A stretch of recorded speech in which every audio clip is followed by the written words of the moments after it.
Today on the Dad's Making a Difference podcast, I'm having a conversation with Sean McManus. Sean is the founder of McManus Strength and Nutrition, a man after my own heart, strength and nutrition. I love this. And Sean is on a mission.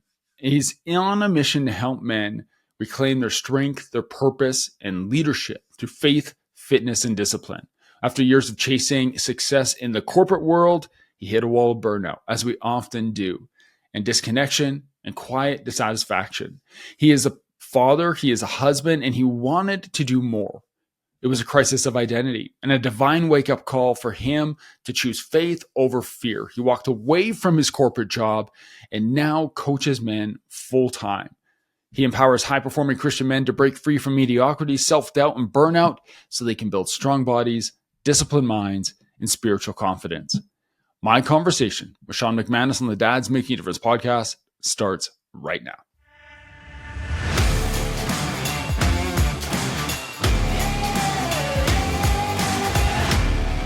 Sean, welcome to the Dad's Making a Difference podcast, man. Good to have you today.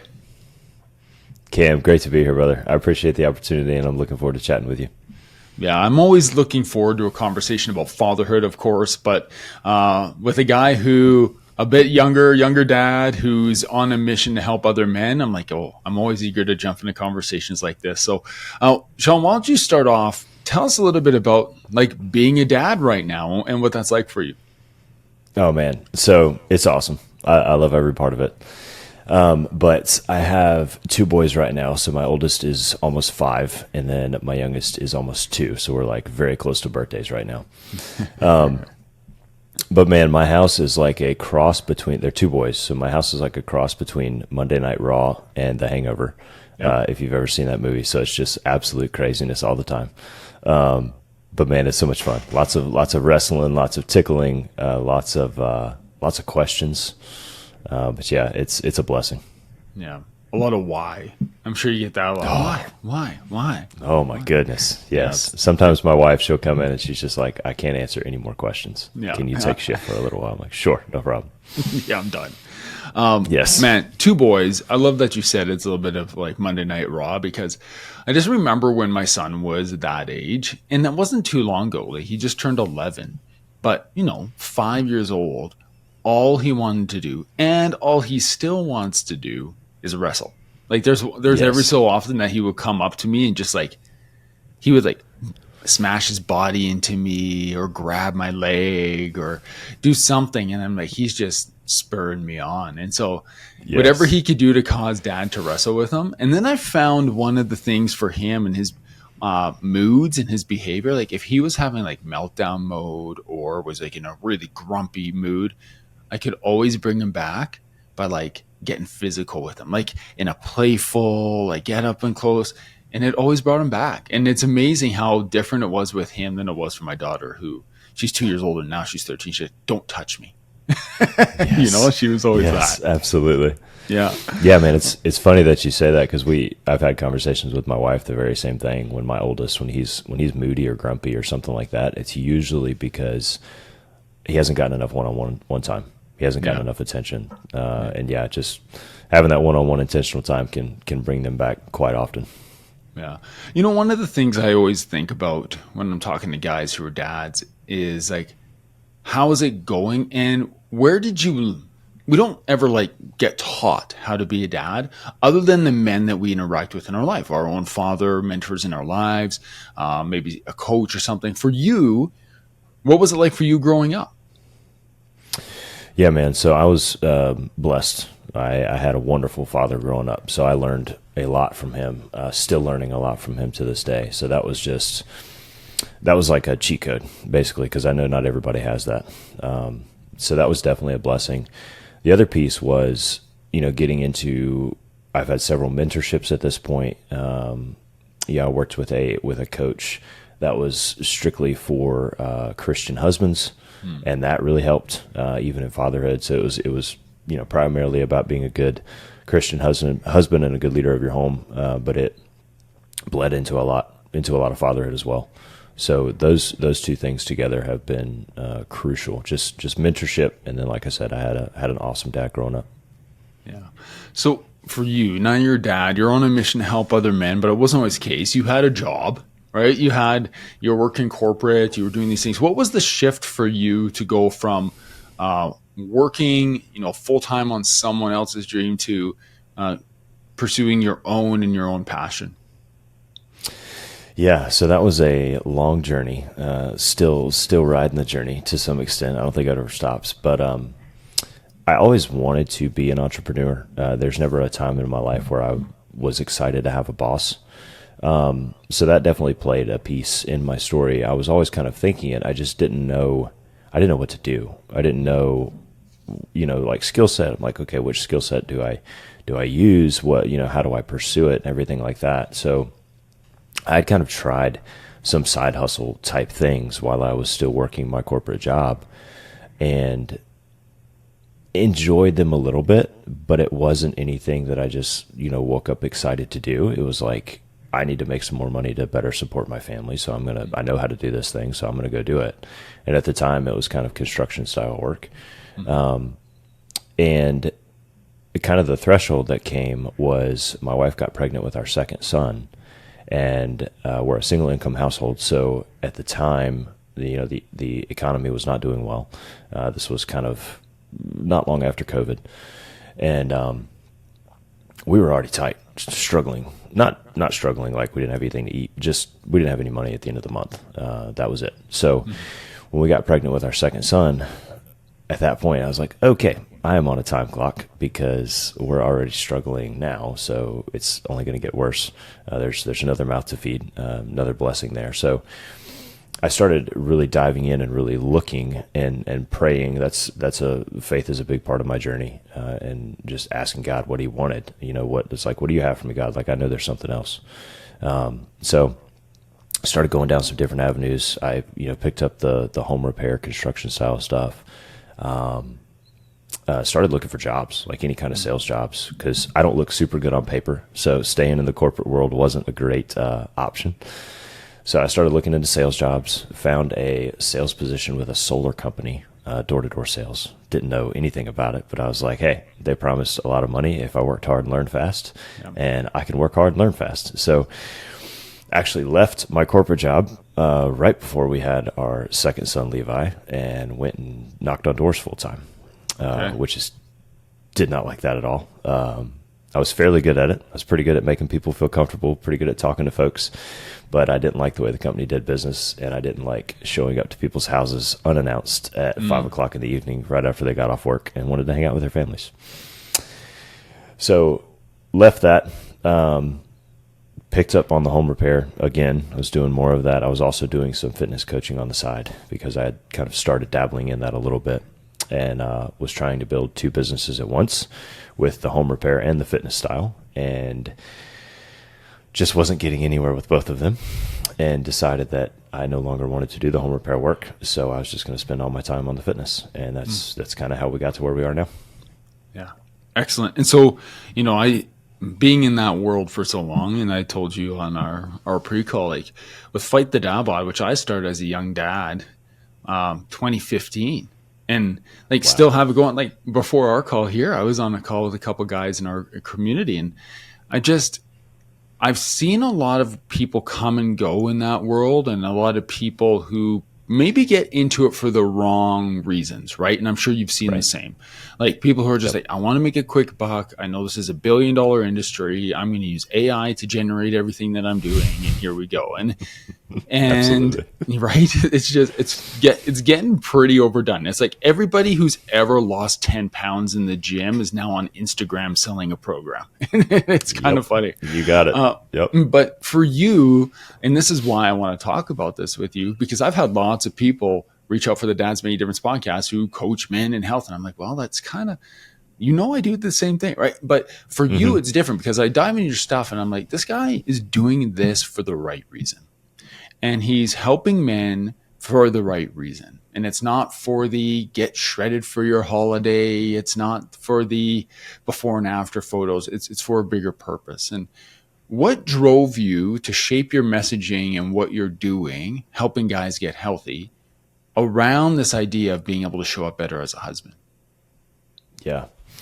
So the biggest piece to that is, I was talking about earlier in my journey, I was really praying through what God wanted from me. And there's a point in time I very distinctly heard him say, "Hey, I need you to help make my men strong again."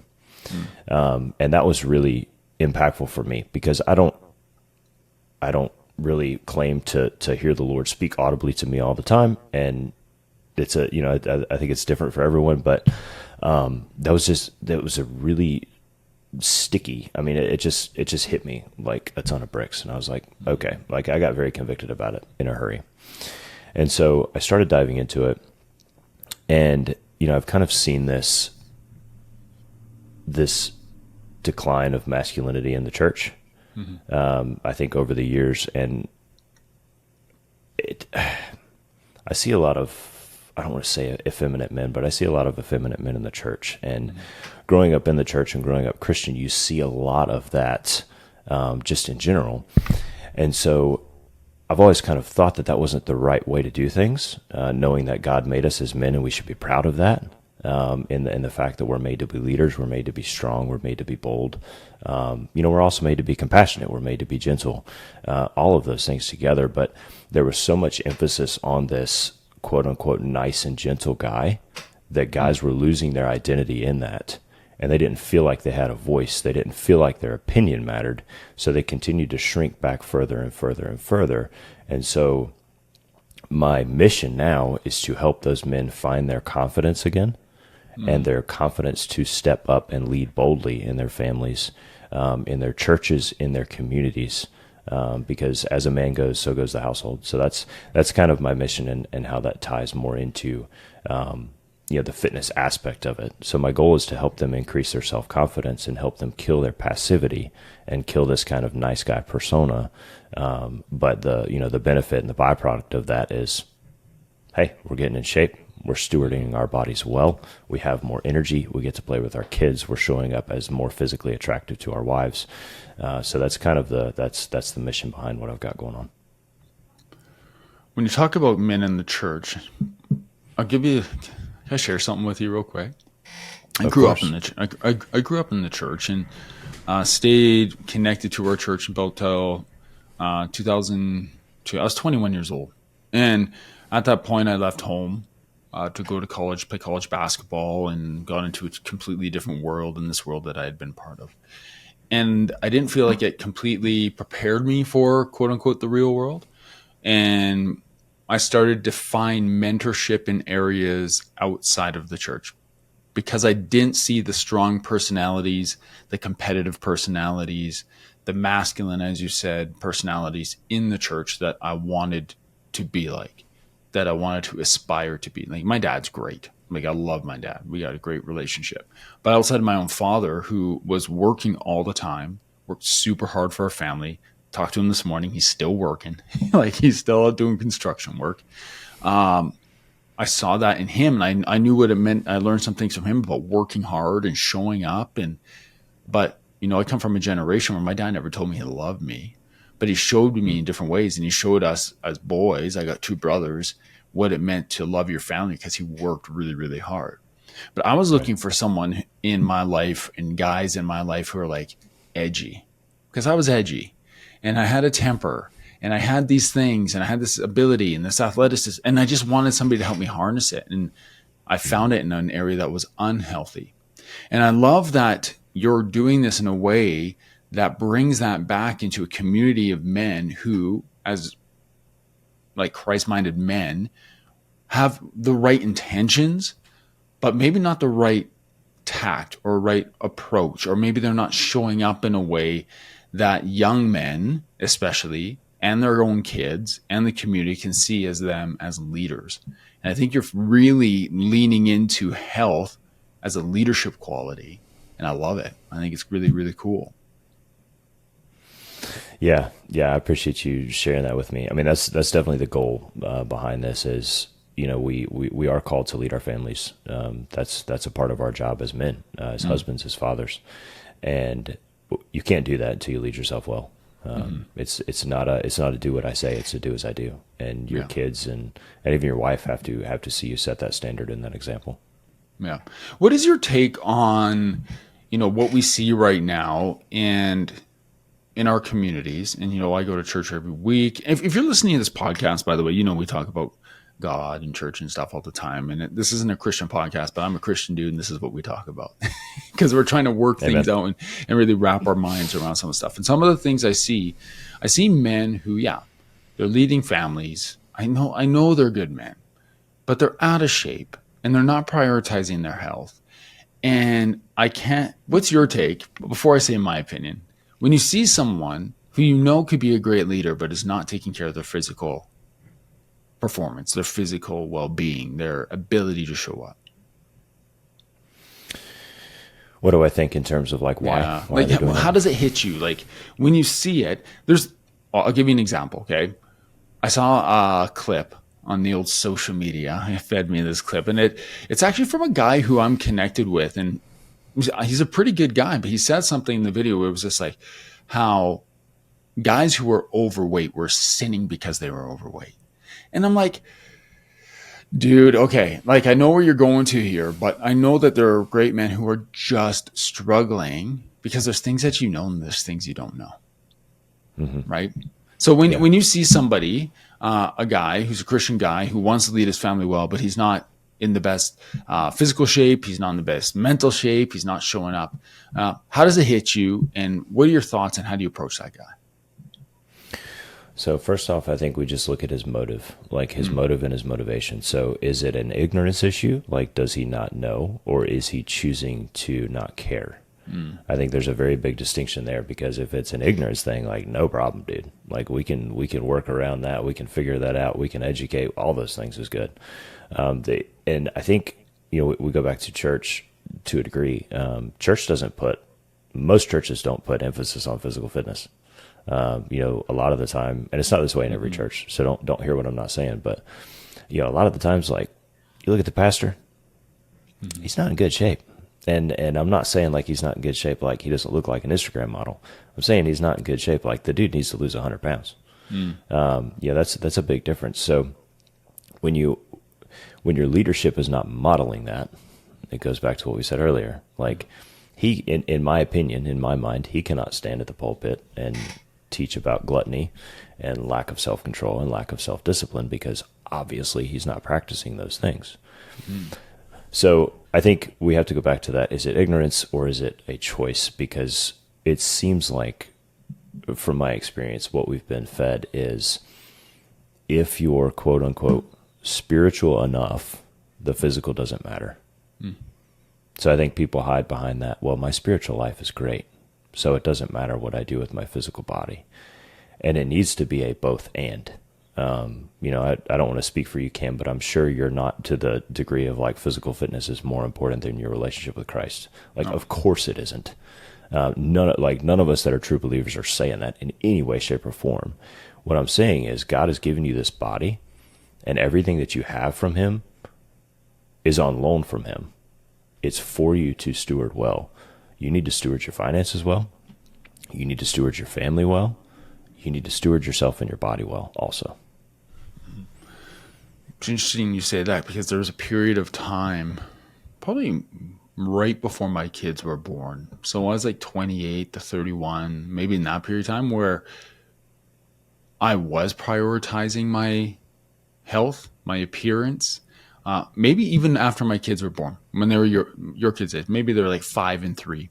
And to that point, like it was more important for me to show up to the gym every day than it was for me to pray every day. And you can only run that way for so long, because it catches up to you. You start to look down at your family, you look at your kids, and you start to think of, okay, what am I actually teaching them? What am I modeling for them? What am I showing them? And as a guy who left really going to church and kind of walked away from it when I was 21, and I stayed away and didn't walk into another church for about 16 years. And it was my daughter coming up the stairs in a little dress who looked at me and said, "Hey, are we going to church today?" And I was like, where did this come from? Like, where did this come from? And I was like, okay. And we walked in. I'm like shaking, walking in this building. Now you can have a great relationship with God, and you can be a faithful guy and and not be walking into a physical building every day. That I believe that, but at the same time, that there's an importance in community, there's importance in connection and bringing people together, right? And so, but man, I think about how I prioritized maybe my look for a long time, maybe almost 20 years, of how I looked and how I felt, as that's where I got my value.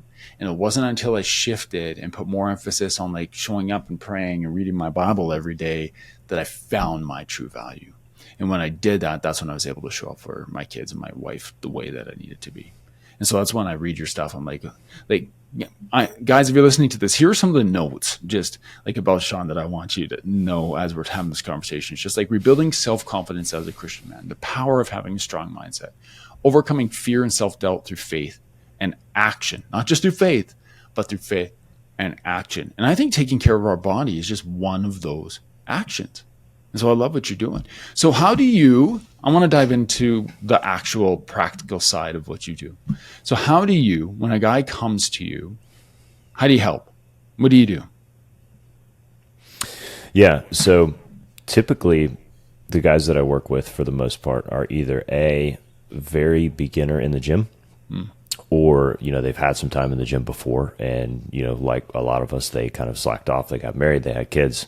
And now it's like a wake up call, like, oh, my kids are, young and they run around and I can't keep up with them. So we got to change that. So I take a very sustainable approach. I do nutrition plans, we do workout plans. So we have both of those together. But we start off, we want to get some little wins right off the bat. So we're going to start small. Like we're going to go through the motions. One of the things that I do is I have guys, because everything that I do is online now. So I have guys video themselves working out, video their sets, and then they send them to me through our software, and then I'll go over them. So we do custom feedback. I'm like, hey, John, for instance, doing this great. This is the cue I need you to think about next time. This is how we need to do this lift so that it's most efficient, so that it keeps you safe. Mm-hmm. But my biggest piece in all of this is I want us to work together for a period of time, and then I want you to go do this by yourself. I want you to be able to go do it by yourself. Now, if you want to continue working with me because you're a busy guy and you don't want to think about your workouts or your nutrition, no problem. I love it. I've got guys that have been with me for years. But if you're like, Sean, I need to learn how to do this, and then I need to learn how to lead my family in it. Awesome, bro. That's what we're doing. We're going to educate. We're going to learn. We're going to communicate about all this so that you can do it by yourself later. So beyond the physical barriers that guys face, they come to you, they're like, yeah, I know physically I need to lose 20 pounds, 40 pounds, 50, whatever it is. I never walked into a gym before, and I know I need to build lean muscle because that's going to keep me mobile and give me energy and make sure that I can be the dad and hopefully grandfather someday that I want to be. That's right. Beyond those physical barriers, when guys are in your program and you're working with them, what are some of the other barriers that they encounter that where it opens up a door for you to be able to open a conversation about showing up as the guy that God wants you to show up as? Yeah. So a lot of it's mental. A lot of it is that self-confidence piece. A lot of the guys that I talk to, and I was in a similar situation a few years ago. They grow up sacrifice. That's all I'm supposed to do. And they end up just completely draining themselves of themselves, really. It's like, they get to this place where they don't think they have any value or worth. They're just the paycheck. So the first step that we have to do is coach them through, like, man, you matter. Aside from your family, aside from your friends, aside from your job, like, you as a man, God made you and he loves you and you matter. Period. Full stop. Yes, he gave you this family. Yes, it's your job to lead them, but we have to get to the place to where, like, your identity is on Christ and you know that you are loved by him, and you know that it is important for you to take care of you. Like, yes, you're called to sacrifice, and the way that we sacrifice is through our leadership, but you cannot keep pouring from an empty cup, because your family is not getting the best of you. Your job, your work, your business is not getting the best of you. Your friends, your brothers are not getting the best of you. Your creator isn't even getting the best of you because you're so drained down from all this sacrifice for everyone else that you don't have anything else to give. So the first piece is like, okay, we're going to take care of ourselves. We're going to fill our cup back up a little bit.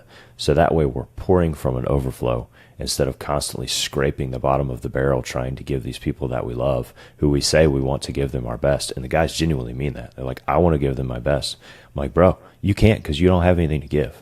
Yeah. So that's where we start is with the mental piece of it. Oh, I love it. It's true, guys. I don't know why I can't do this. I'm always exhausted. Because you're not showing up for you. You got to take care of yourself first before you take care of others, for sure. And I think sometimes you got to put your oxygen on. Yeah. Got to put your oxygen on before you can put someone else's on. Exactly. I think, I was talking to one of my mentors, one of my coaches, and he uses that analogy quite a bit about, if you're ever in an airplane, what do they say to do, But you really do. You need to take care of yourself. And we can't do it alone.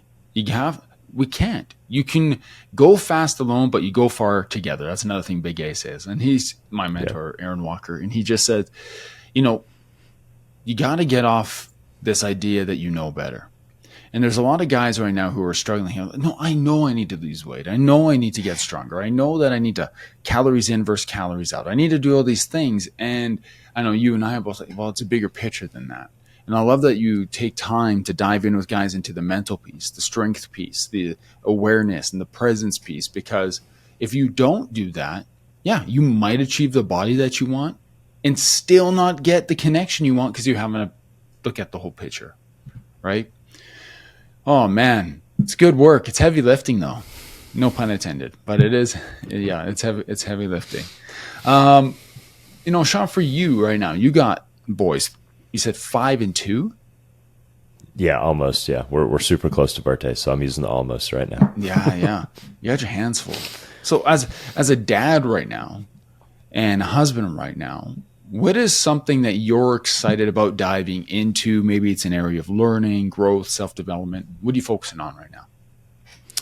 Yeah, man. So a lot of the focus has been on the business lately. Mm-hmm. I'm still very new as far as full-time in the business, so that's where a lot of the focus is. But I love my boys are growing and learning so fast right now. Yeah. And this, my 1-year-old or almost 2-year-old, it's like within the last couple of days, man, all the words that he used to say that he just butchered, that was the cutest thing ever. Like he's picking up on the sounds and he's like saying them correctly. And I'm looking at him, I'm like, no. Go back to how we like the too fast. Yeah. And then my oldest, he's getting to the age where, you can not take the training wheels off, but you can loosen him up a little bit. Yeah. And so he's, we were on vacation last week and we went down a big water slide together. And, we both went under at the end of it, and he's taking swim lessons, but he's not quite there yet. So I was a little concerned about how he's going to react. And he popped back up and he was like, that was awesome. Yeah. Let's do it again. Yeah. So he's at the age where he can do more things. I'm excited just about the learning, man, and the growing and, being able to do this thing that I'm doing now because it gives me more time with them. And it gives me more time with my wife. So that's what I'm excited about. Love it. I love it. Thanks for sharing. Sean, if there's a guy listening to this right now and he wants to learn more about you and what you do, where can he connect with you? Yeah, so we're currently working on a website, but it's not there yet. So right now it's, as you said before, the social media. Sean McManus on Facebook or the Sean McManus on Instagram or TikTok. Amazing. Very cool. Well, Sean, appreciate you taking time away from your family to spend with us today. And I hope that you and your boys have a lot of adventures ahead. Cam, I appreciate it, man. I have thoroughly enjoyed this conversation, and hopefully we impacted some guys today.